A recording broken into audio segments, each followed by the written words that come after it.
Hello and welcome to episode 339 of the Casual Try Hard podcast. I'm Brian. And I'm James. And we are swinging into some more Spider-Man, whatever the set is called. Magic Spider-Man cards. Magic X things. Spider-Man something. Yeah. Swinging in. I see Yeah. what you did there. That was pretty good. Thank you. Yeah. Thank you. We won't talk about how unprofessional the intro was before that, the first like 4 tries. Oh, I But got it recorded. Don't you worry. Professional podcaster. So we're going to talk about red to whatever we get to, maybe all the way through to colorless. We will see. Yeah, we'll see. Last week we made some pretty good headway. It went quicker than I thought it was going to. I thought this set was going to go slow because there's like a version of the card in paper and then a different version on Arena. So what's on Magic Online? I'm assuming it is the Omen Pass version. Okay. But I don't know.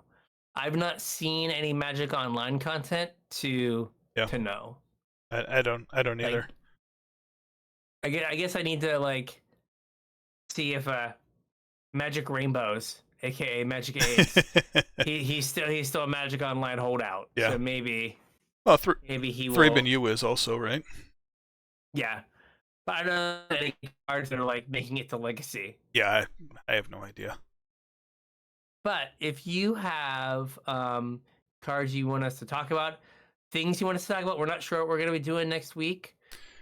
So send us some suggestions. Facebook, Discord, Twitter, X, email. All those links and stuff are Blue Sky are in the description. So say hey and let us know what you want us to talk about.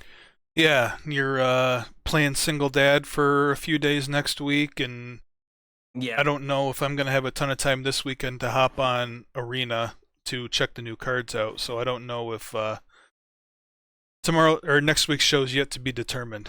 So if you guys have something you really want to hear about, now would be a good time to pipe up.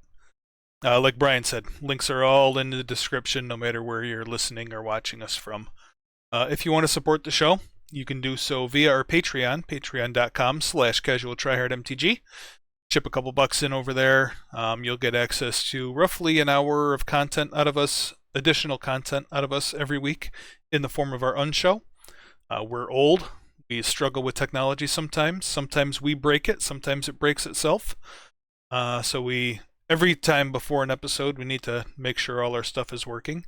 And we're friends that don't see each other nearly as much as we used to. So we like to spend a little bit of time catching up, figuring out what's going on in each other's respective lives. And we record it completely unedited, unscripted, whatever. It's just us having a conversation. And we put it out there for our patrons. They seem to really enjoy it. So if you guys are interested, or if you want a sneak peek about what the episode's going to be about, I also put our show notes up there. If any of that sounds good to you, or if you just want to support the show, like I said, patreon.com/CasualTryHardMTG.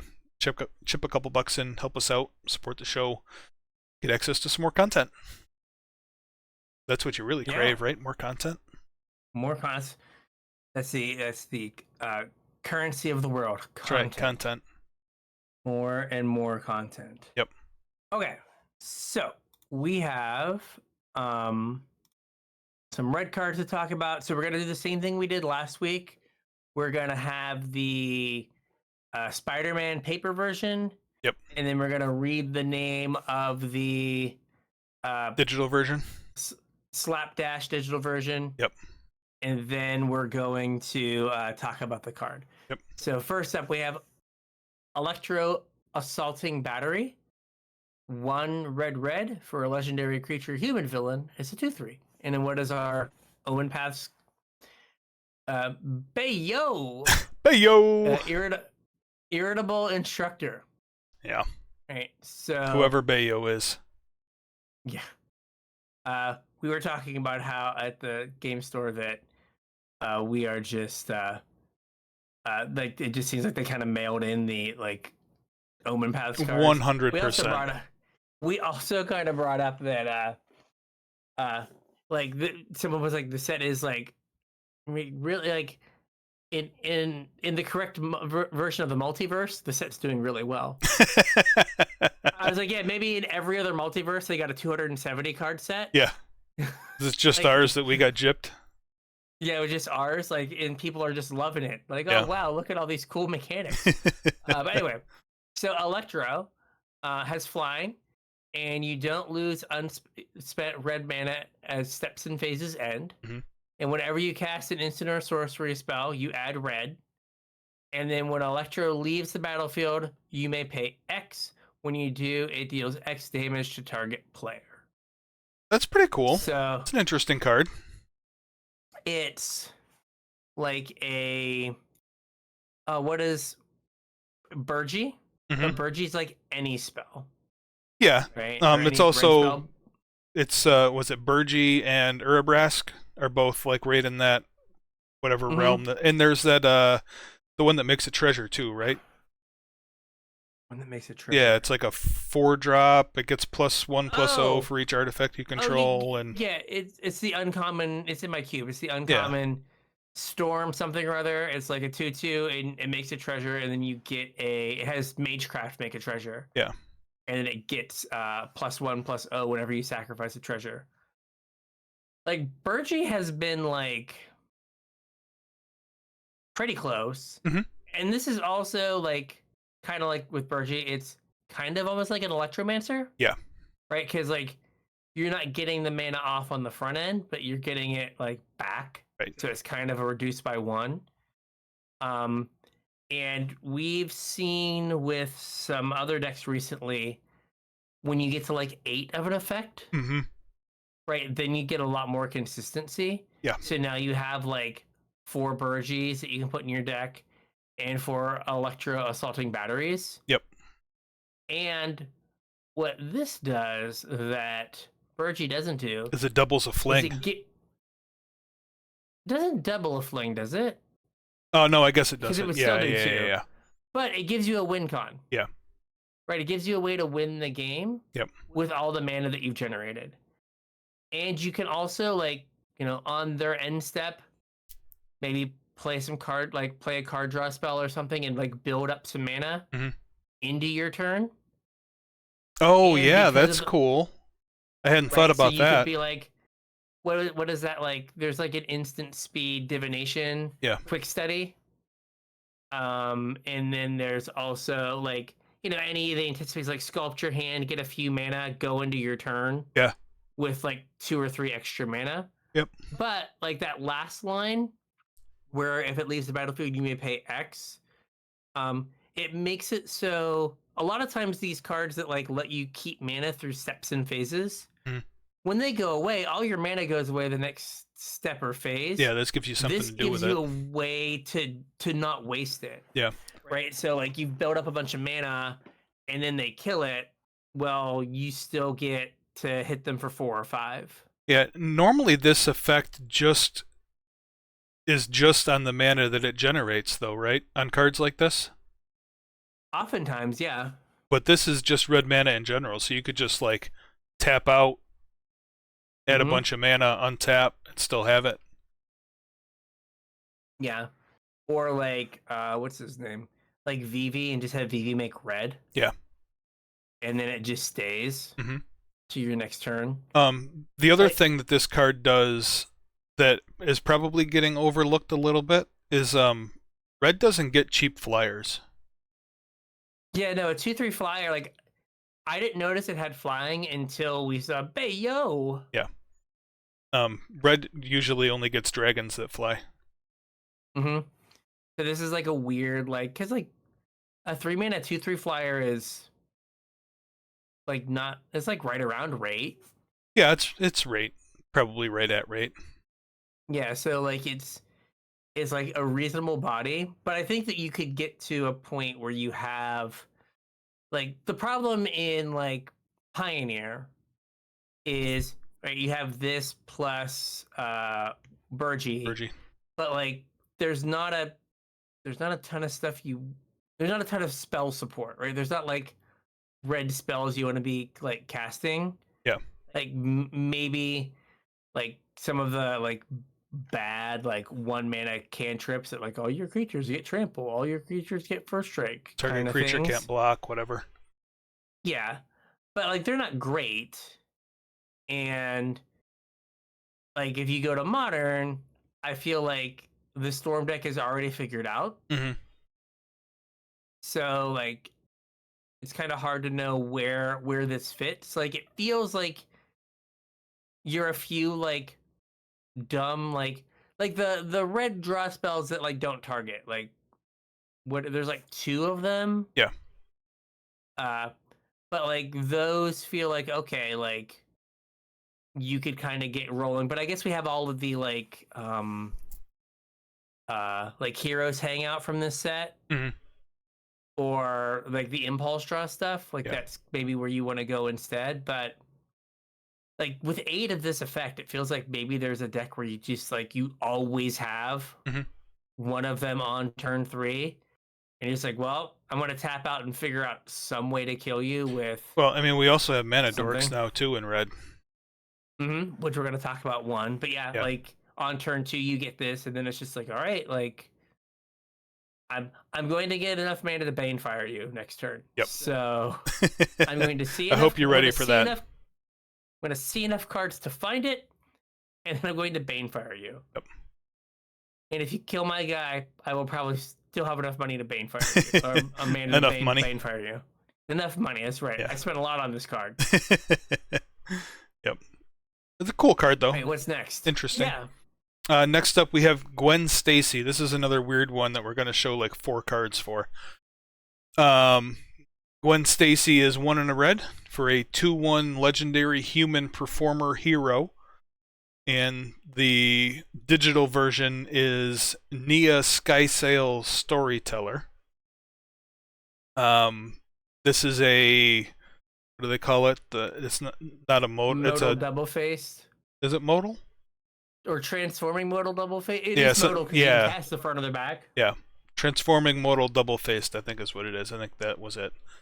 So you can cast it either for the 1 in a red or for the alternate cost on the backside.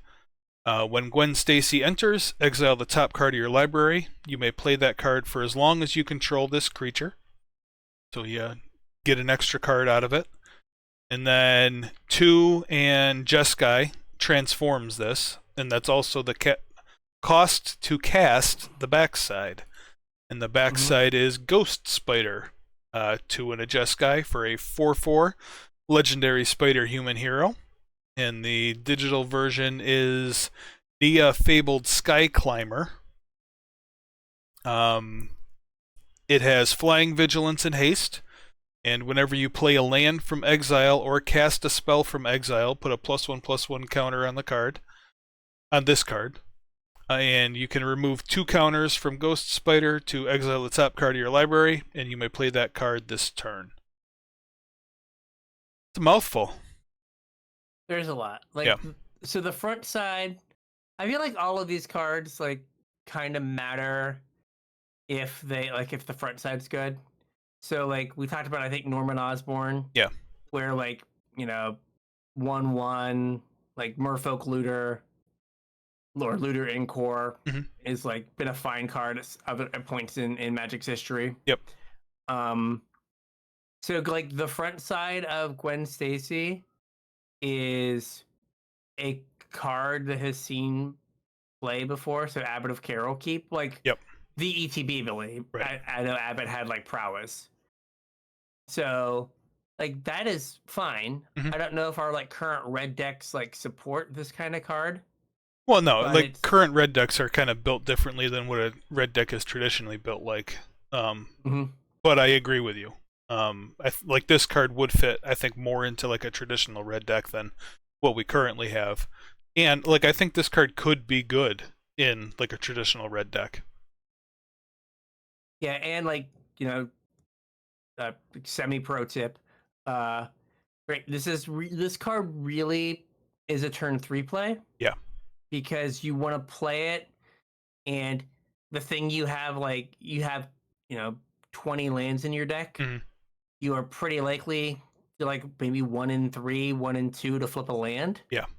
You want to be able to play that land. Right. from exile, and if you play it on turn 2, you're just going to exile your top card and never use it. So like on turn 3, you're going to go to play this and maybe hit a land drop. Well, it's not till the end of the turn. It's as long as you control this creature. Oh, okay, never mind. Yeah, I'm so sorry. like you could flip a dragon and then play your dragon on turn 6 as long as you still had Guan. Okay, so yeah, this is okay, way better than Abbot of Carol Keep. Yeah. Okay, I shortcut it to Abbot of Carol Keep. I did not use my like reading skills. No, it's a little better. So even better. Yeah. I don't think that the backside is necessarily worth it. Jeskai decks typically don't want to play a 5-mana 4/4. Mm-hmm. And I think the deck that wants the front side probably doesn't want the backside.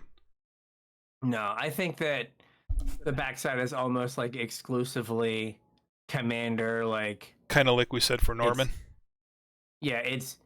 It is, what is it? It's Prosper, but in Jeskai instead of red black. Yeah. Kind of deal. Yep. So yeah, I think like you could play the front in a red deck and not be embarrassed and like have no way to flip the back ever. Yep.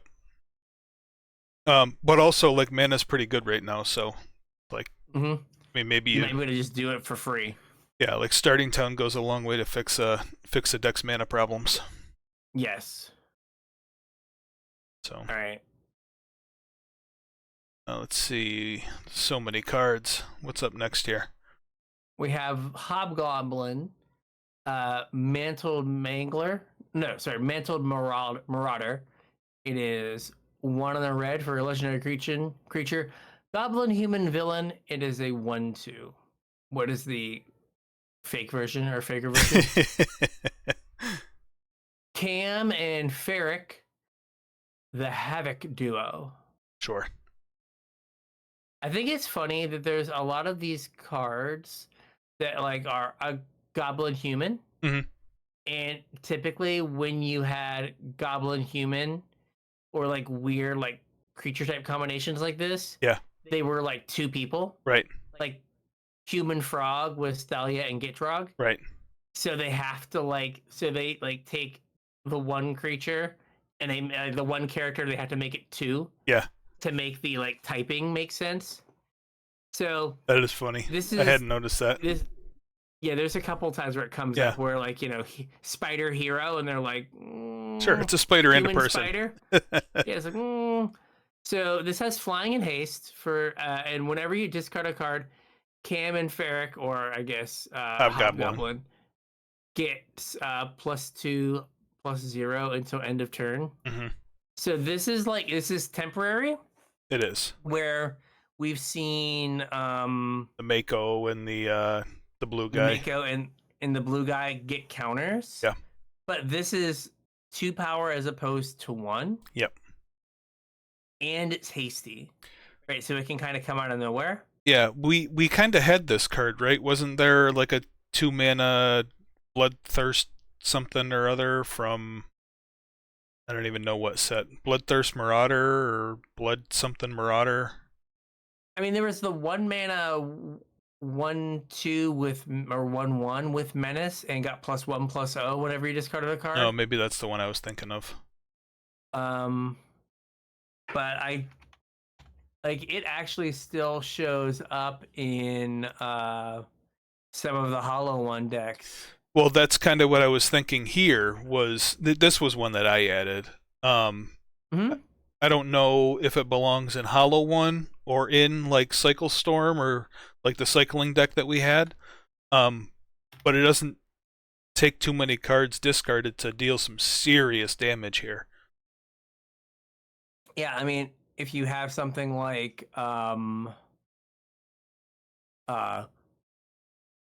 what are they called? Like Street Wraith? Yeah.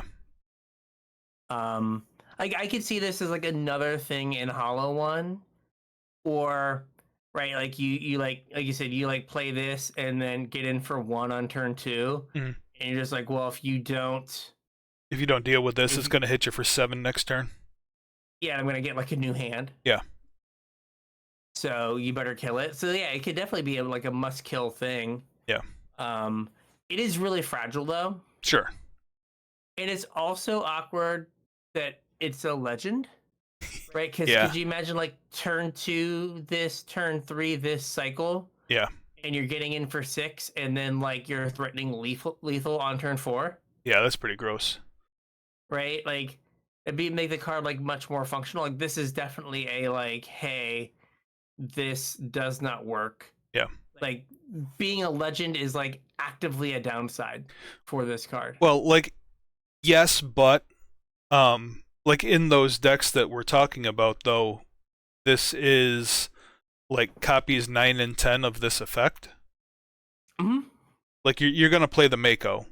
You might play the blue guy. Absolutely. You might play whatever that other 1-drop was. Mm-hmm. Like you don't necessarily need to run a playset of this thing. I mean, yeah, Magical Christmas Land, like all else, if it wasn't legendary, yeah, I think you would play the playset of this first, just because it has haste. But because we already have so many creatures with this type of effect, I don't know, like I don't know that you want to play a full playset of it anyway. Fair. Flameblade Adept. Yeah, that's the one. Yeah, 1 mana, 1/2 menace. Yep. Yeah. But yeah, this is like extra versions of that effect. Mm-hmm. So you might be right. It might be like, it could just be Mako Flameblade. Like you can see like Mako Flameblade Adept. The oh goodness. What a Flourishing Fox, Oh, maybe. and then like this. Yeah. As like, like 3 copies of this as your like quote unquote top end. Mm-hmm. And then you're just like, all right, I'm always gonna have 14 of this effect. I'm always gonna have it. Right. And then your go entire from rest of there. the deck replaces itself, so. Yeah, and you're just like, yep, I'm gonna have like play 17 lands, and I'm just gonna constantly like go through my deck. Yeah. I am really disappointed with how powerful we have been making Magic cards that we didn't get a single like 0 mana Mayhem card. Yeah, that is weird, right? Like it feels like they could have done like a 1 mana 1/2. Yeah. Or just something that had like 0. Mm-hmm. Like I think that would have been cool. But this card I think has legs. It could be like the piece that like some sort of cycling or discard or focus deck was missing. It was featured quite prominently in today's Budget Magic. Oh, was it? By Saffron Olive. Mm-hmm. So it was like a blue-red cycling deck with like Monument to Endurance. Yeah. And the blue-red shark guy that gets big whenever you cycle something for 4 mana. Yeah. And he was saying that Aether Drift was a year ago. Was Aether Drift a year ago? I feel like it was just like I don't know, was it? 6 months ago. I don't know, I can't tell anymore. It had to be because I did the pre-release, I think. Or like it was the one right before I started doing pre-releases. Yeah. So yeah, I can't. It doesn't feel like. Well, sets are two months apart now. Yeah, so Final Fantasy or EOE was 2 months ago. Final Fantasy was 4 months ago. And then before that was Aether Drift, right? I think so. Yeah. Yeah, So he was like, yeah, my favorite deck from like a year ago, and I'm like, no, I think this set came out like not too long ago. I understand that we're 4 sets from it or whatever, and it doesn't. Well, it feels like it was a year ago. Like Mako was Ixalan, right? Not. No, Mako was. Was it Aether Drift? Aether Drift. Oh, Yeah. okay. I don't know why I thought it was Ixalan. Oh, because original Ixalan was cycling. That's why. Yeah, and that's where the Jackal's from. Yeah. February 14th. It came out on Valentine's Day. Oh. According to the AI overview from Google, so it could just be made up. Yeah, who knows? But Hallucination Station. Yeah. Oh, here we go. And then another thing says the 14th. So it came out February 14th of this year. Confirmed. Yep. I don't think I went to that one because it was Valentine's Day. Yep. Not trying to get divorced. That's right. Wizards just like, none of these people have known the touch of a woman. It's fine. We can release this on Valentine's Day. Yeah, they got nothing better to do. I got nothing better to do. All right. Next up, unless you got anything else for. No, I got I've nothing one here. else. All right. Oh, this is one of yours. You want to take this one, or you want me to read it? I'll take it. Okay. We got Masked Meower, 1 mana for a creature spider cat hero. It's a 1/1. We got Skittering Kitten. Same thing. Yep. But so it has haste, discard a card, sacrifice this creature, draw a card. So this has the exact same text as Insolent Neonate, which was a 1 mana 1/1 that had menace. Yep. And then the discard a card, sack this creature, draw a card. Insolent Neonate saw a lot of play in Dredge before it was completely and totally obliterated by people who don't like different magic. Right. And it also saw play in Godfarer's Gift. Mm-hmm. Which I still have my Godfarer's Gifts because they weren't worth very much. It wasn't worth getting rid of them. So you now have 8 1 mana 1/1 discard things. Mm-hmm. If you're like looking for that effect to fill the graveyard to do whatever. Yep, got some redundancy now. Yeah, like again, if you have 8 of them, like think about how many times you have like 8 elves. Yep. Like you typically on like your 7 or your 6, you're gonna have an elf. Right. Right? Like if this is like the kind of linchpin of your deck, you're gonna have it pretty consistently. Yep. So like anything that we have like reanimation stuff, things like that, like anything cares about creatures in graveyards. Creatures in graveyards. So what was that like? Is it Squirming Emergence? That green black like return something with equal to the number of like permanents in your graveyard. Yeah. Right. Well, this is gonna put something in your graveyard, like put 2 things in your graveyard, 2 permanents. Yep. And like we have way better reanimation targets than we did when Insolent Neonate was around. Absolutely. And we have Zombify. Yep. Way better reanimation spells. Yeah. So like I'm not saying this has like legs, but like in like a format like Pioneer, you could definitely see where you might be able to exploit having a lot of this effect. Yeah. I agree. So, solid role player.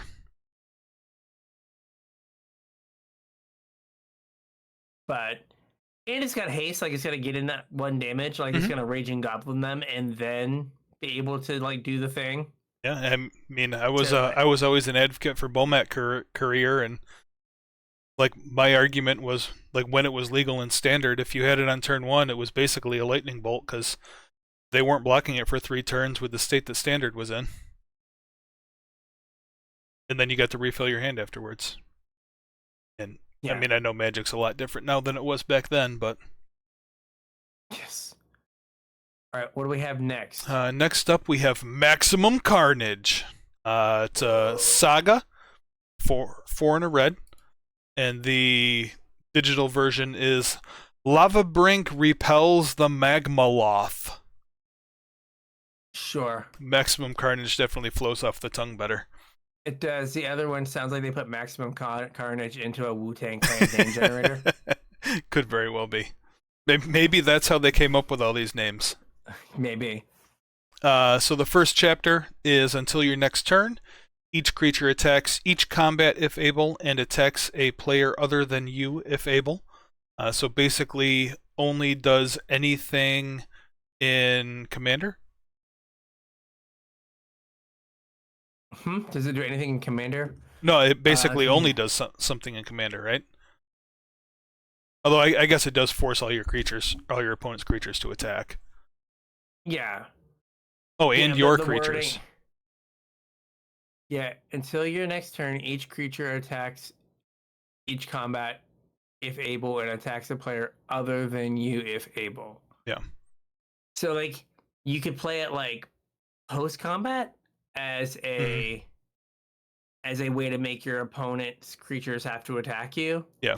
And like, like set up like good blocks. Yeah. But it feels like it is definitely worded for like you play this on post combat on your turn. Yeah. You sit back and watch all your opponents. Basically, what is that like weird commander only mechanic? Goad.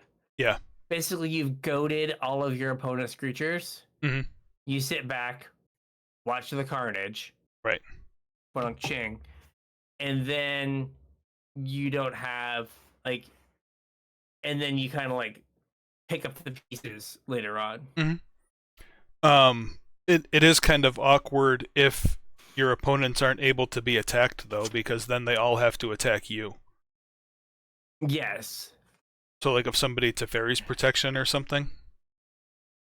Well, they can attack the other people. Like the non... And if everyone Teferi's protections, then there are no creatures. True. No, like I don't know if like you're playing against like a bunch of moat people. Or the Ghostly Prison, or there's a creature that does that too, right? Taxes your combats. Mm-hmm. Like Peacekeeper, things can't attack you. Yeah. Or Island Sanctuary. Get them. Yep. Ooh, old school. Old school. Yep. Old school. So that's the first chapter. Second chapter is add red, red, red.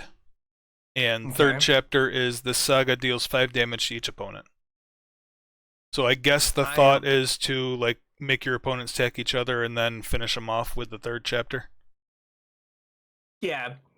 It just feels like weird that we put red, red, red in between. Yeah, I have no idea. Unless like you're supposed to use that red, red, red to cast like one of those things that doubles damage from red sources. Maybe. So like you do this like on turn 5 and then 8 mana triple all your red damage, and then the next turn you 15 everybody or whatever. Yeah.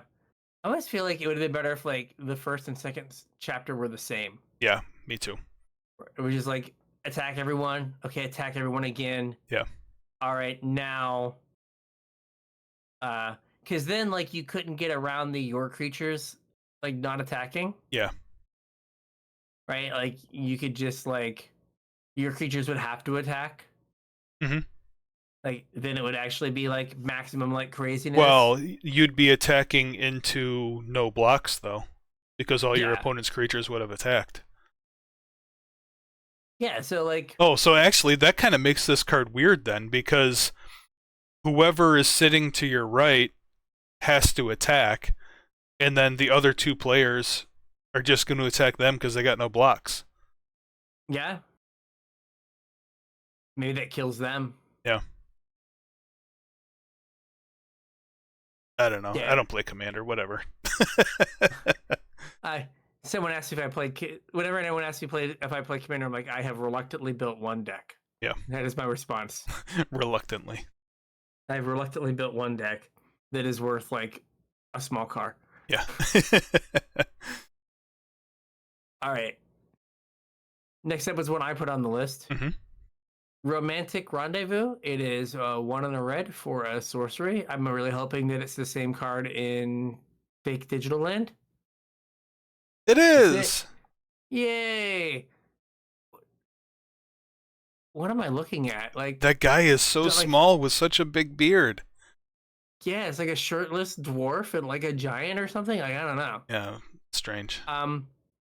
Discard a card, then draw 2 cards. Mm-hmm. Why are we talking about Tormenting Voice? This is strictly better Tormenting. I'll take that back. This is mostly better Tormenting Voice. Yes. Because the discard is not as an additional cost. So you can have 0 cards in hand, top deck this, and then draw 2 cards. You also don't lose a card if it gets countered.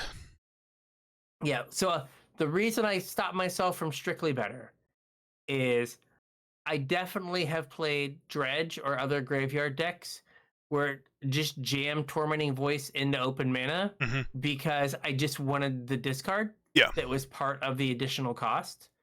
So in that regard, it's worse if you're just like, I don't care if this gets countered, I just want to like discard this card. Yeah.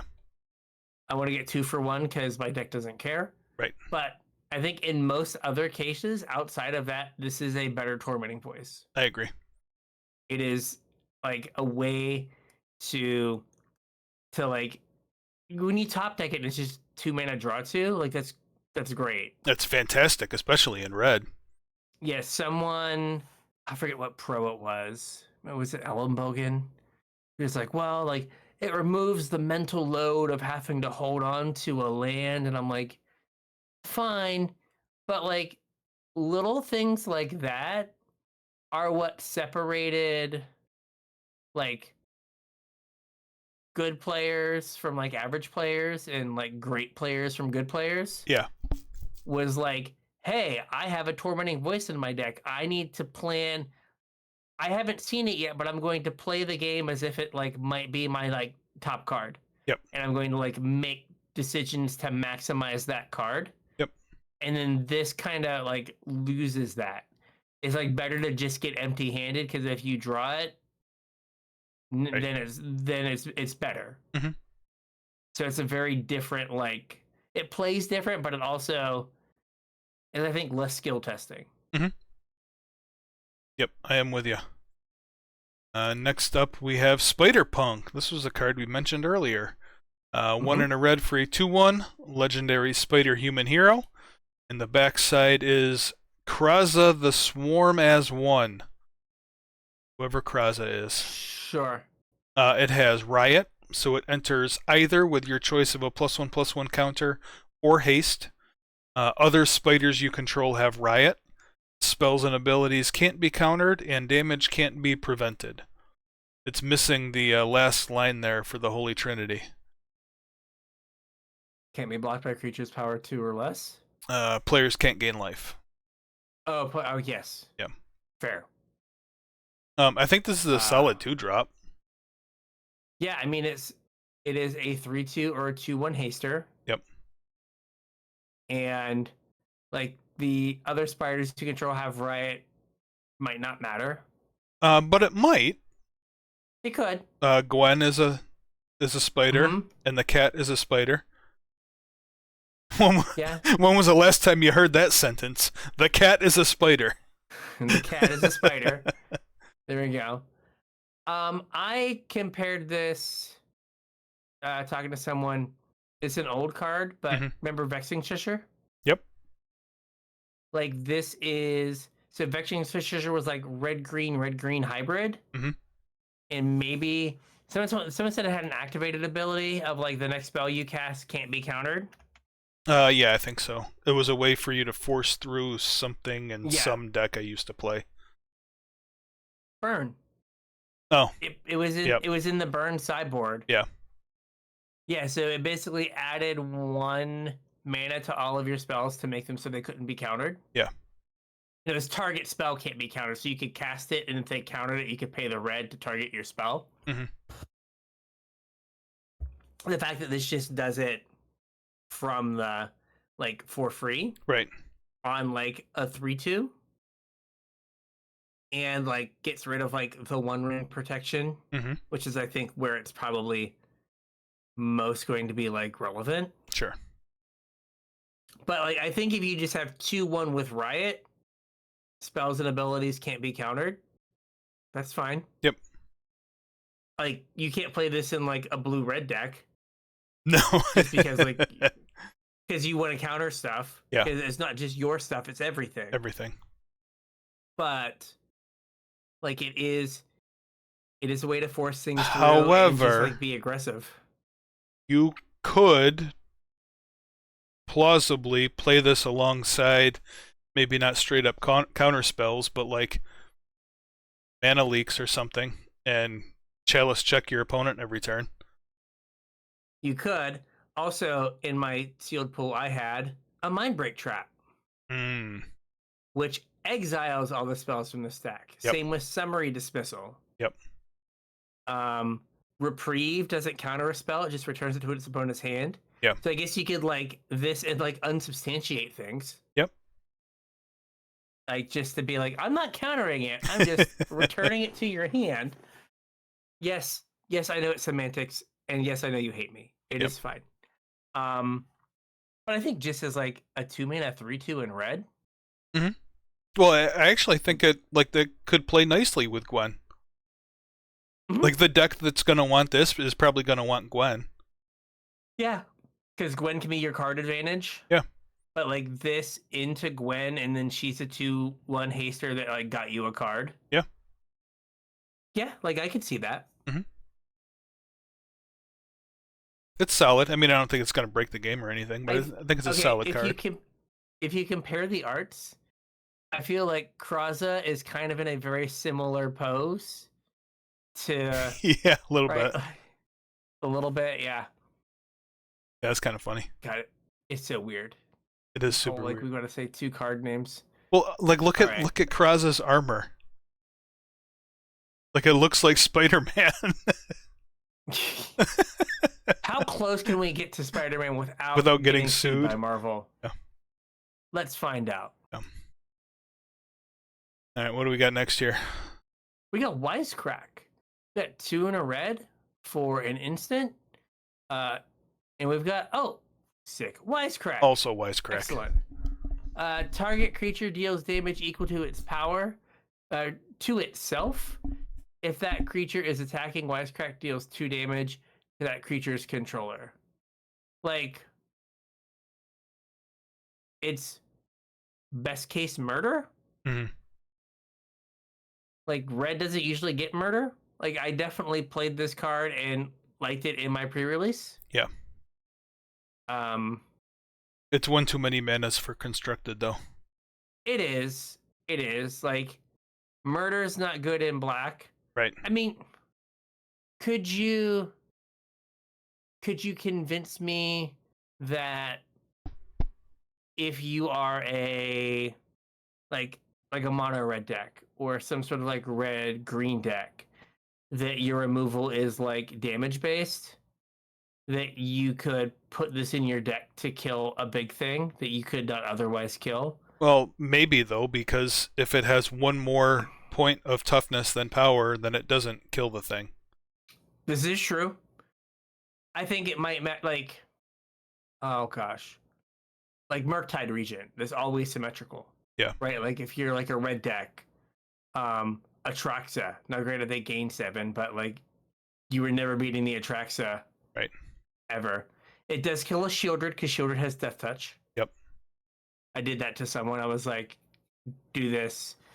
It was like the 2/3, and I was like, or maybe something bigger. It was the 4/5, and I was like, it has Death Touch. It kills it. He's like, oh, it has Death Touch. It does kill itself. I'm like, Yep.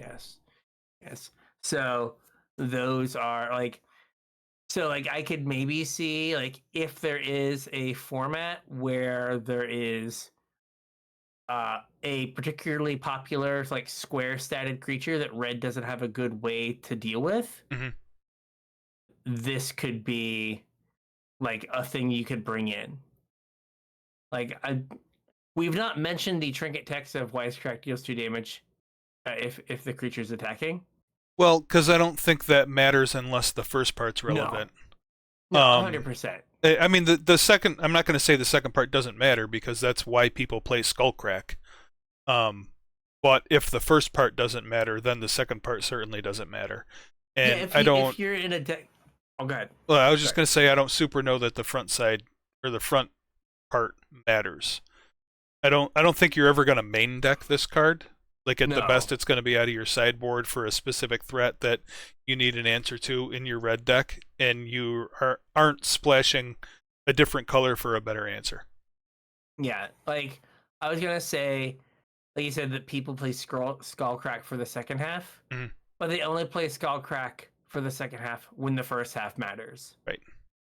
Right. So you're right. If there's not a format where this card's first text matters, you're not going to do it. You're not going to care about the second half. Right. But like I could see, like there are better answers for Shieldred now. But Roast doesn't get flyers, right? Like this is one more mana, but it gets Shieldred, and if there's like a flying thing that you care about. Yeah, I mean this would kill like a get. demon token from the Unholy Annex or whatever. Yeah. Which is, I guess, a use case for it. But again, like you're going to play this because you have a specific threat that you need the first part to deal with, you're not going to play it because it's a removal spell that also domes your opponent. Absolutely. Like we have like Searing Blaze for that and Right. Searing Blood. Yep. So moving on to green, we have yay. Lizard Connor's Curse. Mhm. Lizard, Connor's Curse. I guess Lizard is its name and also its creature type. Lizard. I guess. 2 green for a 5/5 legendary lizard villain. And the digital version is King of the Cold Blood Curse. It Neat. has trample, and when it enters, up to one other target creature loses all abilities and becomes a green lizard creature with base power and toughness 4/4. Like this could have this could have the chance to be like an expensive card because of its implications in Commander. Yeah, I guess making your opponent's commander lose all abilities. Yeah, so it's basically like a what's it called? A Kenrith's transformation. Yeah, except with like this doesn't say until this card leaves the battlefield, so it just like makes it an elk. It just elks it permanently. I guess that's Also, good for commander. if you're a troll, it can be your commander. Yeah, it could. Oh, you killed my 5/5? Neat. I'm gonna elk I'm gonna lizard your commander again. Cool. The thing that I was thinking something a little bit, I guess my brain went a different way because I'm not a commander player. But if you like elf on turn 1 and then this on turn 3, you make your elf a 4/4 and you just paid 3 mana for 9/9 worth of stats. I had someone riot their spider punk. Yeah. And then on turn 4, make it a 4/4, so it was a 5/5. Oh, that's pretty good. I think I did that once or twice where like I had this in my first pool. Yeah. And yeah, like putting it on your own creature can be a big game. Especially like if it has counters. There's like the lurking lizards. It's like a 1/3 with trample that gets a +1/+1 counter if you like put a like if you cast something 4 or greater. Yeah. Like lurking lizards into this, and then you make like a 5/5 that you get to just smash with that turn. Yeah. Is quite strong. So how much you want to bet at one point this was an alchemy card that perpetually made something a 4/4, and not only did they pull it out of alchemy to put in the arena only version of this set, but also killed that part and made it an actual magic card, because this feels like it should have been an alchemy card that was like perpetually a lizard. I agree. It does feel like it could have been an alchemy card. Yeah. That is interesting. I wonder how many of these cards were like their planned alchemy set, and they were like crap. Yeah. Pool resources. Yeah. And what do we got next year? What do we got next? That's what I was gonna say. What is next? Let's see. We have pictures of Spider-Man, which is 2 and a green for an artifact. What is the ancestral carvings? Okay. So when this artifact enters, look at the top 5 cards of your library. You may reveal 2 creature cards from among them and put them in your hand. Put the rest on the bottom of your library in a random order. And then you can pay 1 and sacrifice this to get a treasure token. I don't know what we're doing with this card. It's like 1 mana too much. Yeah. Like even though it gets 2 things, like it's better than like our cash grabs and like malevolent rumbles. But it also only gets 2 creatures, so you like flip lands and then yeah, it only hits creatures. Like so you kind of have to build your deck like a Collected Company deck. Where everything is hits to get to cast them. Yeah. And then like the turn it into a treasure is kind of like, I mean, it's better than it just sitting there not doing anything. Yeah. But like getting the extra mana like on a layaway process is not great. I'm not like super excited about it. Not on the 3-drop. Yeah, it just feels Yeah. a little eh. Yeah. And it puts them on the bottom, so you can't even use it to like fill your graveyard. Right. Like there's just so many things that they just turned the wrong knob. Yeah, I don't think this card's very good. I mean, it's Yeah. probably fine and limited, which is, I'm assuming, where it's meant to be played, but I don't see this ever getting played constructed. It's not good enough. You're going to take your turn 3 off to look at 5 cards and put 2 creatures in your hand that maybe you can cast and maybe you can't. I mean, let's be honest. You're going to take turn 3 off to put 5 cards on the bottom of your library in a random order. Yeah. Right, how many collected companies have you cast that you've hit like 1 card, and it looks at 6. 1 extra card? Yeah.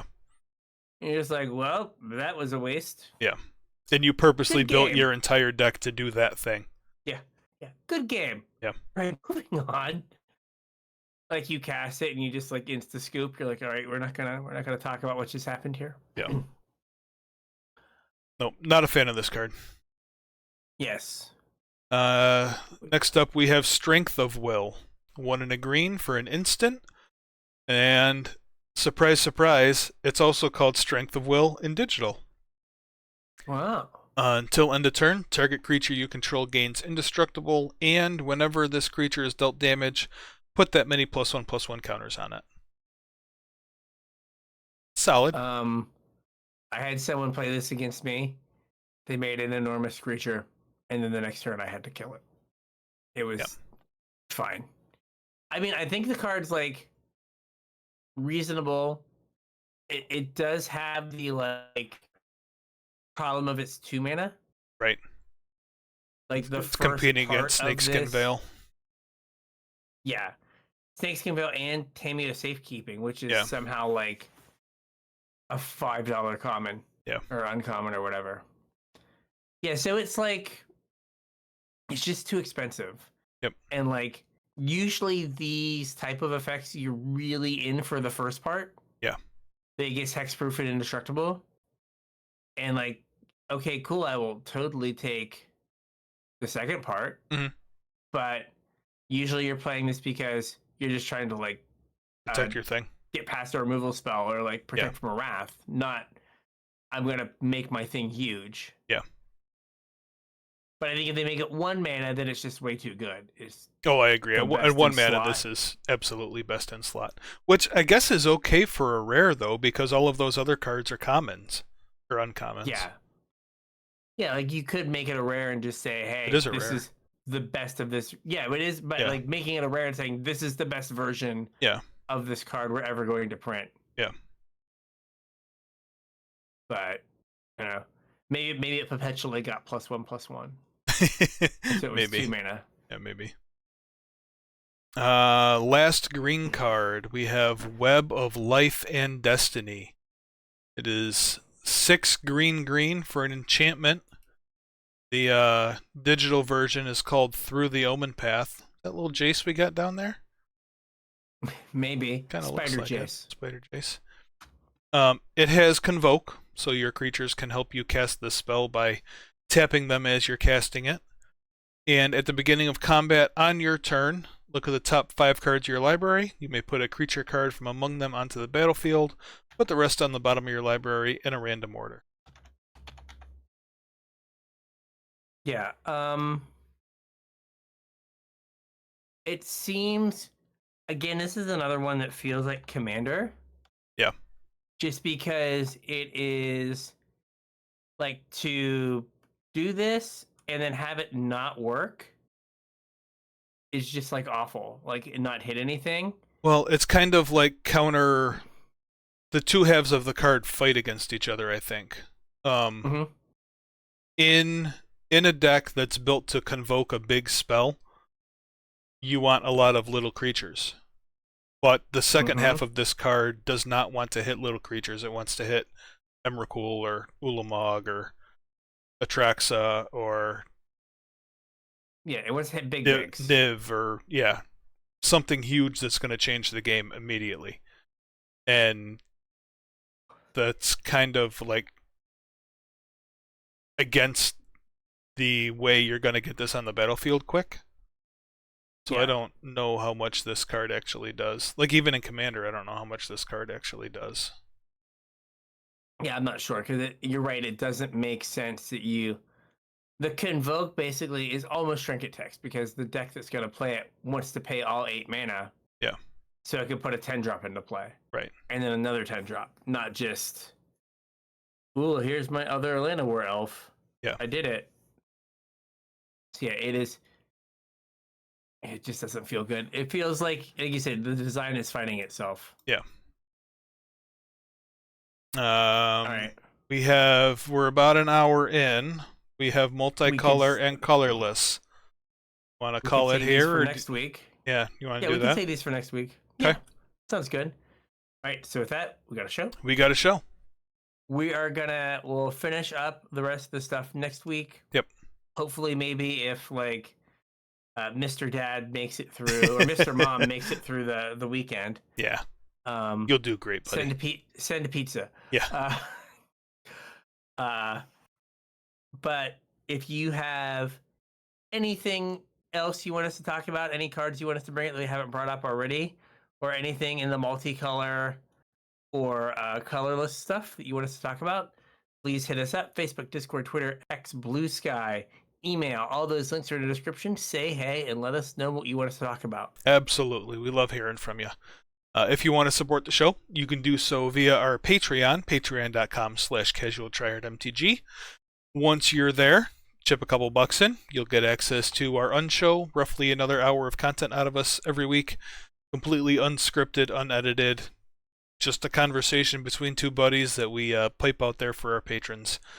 You also get access to my show notes, so you get a sneak peek about what the episode for the week's going to be about, and you get to support us, which we would appreciate greatly. I said, patreon.com/CasualTryHardMTG is where you can do that. Yeah. So with that, we'll catch you on the internets. We'll catch you on the internets.